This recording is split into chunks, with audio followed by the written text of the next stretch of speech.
যুক্তরাজ্যে আইন ভঙ্গের দায়ে জরিমানার মুখোমুখি হতে যাচ্ছেন সাবেক প্রধানমন্ত্রী শেখ হাসিনার বোন শেখ রেহানার মেয়ে এবং যুক্তরাজ্যের পার্লামেন্টের লেবার পার্টির সদস্য ও মন্ত্রী টিউলিপ সিদ্দিক। মূলত একটি সম্পত্তি থেকে ভাড়া বাবদ আয় 1 বছরের বেশি সময় অপ্রদর্শিত রাখার অভিযোগে তাকে 10,000 ইউরো জরিমানা করা হতে পারে বলে জানিয়েছে দেশটির কর্তৃপক্ষ। রোববার এক প্রতিবেদনে এ তথ্য জানিয়েছে যুক্তরাজ্য ভিত্তিক গণমাধ্যম ডেইলি মেইল।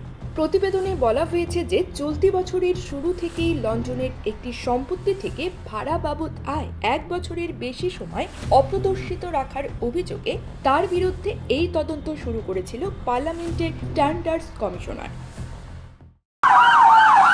ক্রিমিনাল কিংবা পুলিশ কেস নিয়ে জীবন বিপর্যস্ত, বিট সলিসিটরস রয়েছে আপনার পাশে।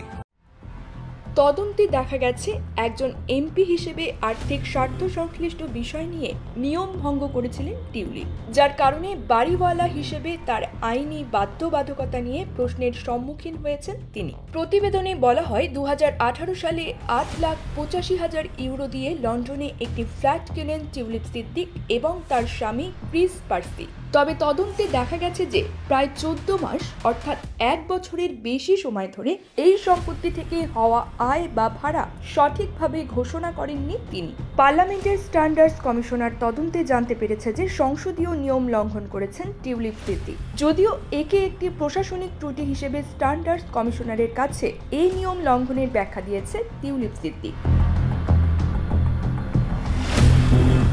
যুক্তরাজ্যে ভাড়া দেওয়া সম্পত্তির ক্ষেত্রে এনার্জি পারফরমেন্স সার্টিফিকেট থাকা বাধ্যতামূলক। তবে টিউলিপের লন্ডনের এই সম্পত্তির ক্ষেত্রে মেয়াদোত্তীর্ণ বা বর্তমান কোনো ধরনের ইপিসি পাওয়া যায়নি বলে জানিয়েছে ডেইলি মেইল। তবে সেন্ট্রাল লন্ডনে টিউলিপ সিদ্দিকের আরেকটি সম্পত্তি রয়েছে, যার সি রেটিং সহ একটি বৈধ ইপিসি রয়েছে বলে জানিয়েছে ব্রিটিশ গণমাধ্যমটি।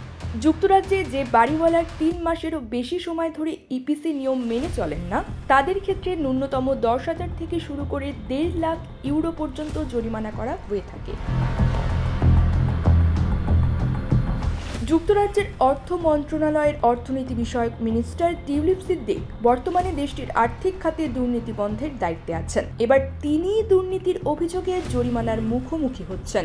অন্যদিকে বাংলাদেশের অবকাঠামো প্রকল্প থেকে 3.9 বিলিয়ন পাউন্ড আত্মসাতের অভিযোগের তদন্তেও টিউলিপ সিদ্দিকের নাম উঠে এসেছে। তার পরিবার এই অর্থ আত্মসাৎ করেছে বলে অভিযোগ করা হয়েছে। অভিযোগ রয়েছে তিনি বাংলাদেশে বেশি অর্থ ব্যয়ে একটি নতুন পারমাণবিক বিদ্যুৎ কেন্দ্র নির্মাণের চুক্তি করার ক্ষেত্রে 2013 সালে মধ্যস্থতা করেছিলেন। News desk, beat TV.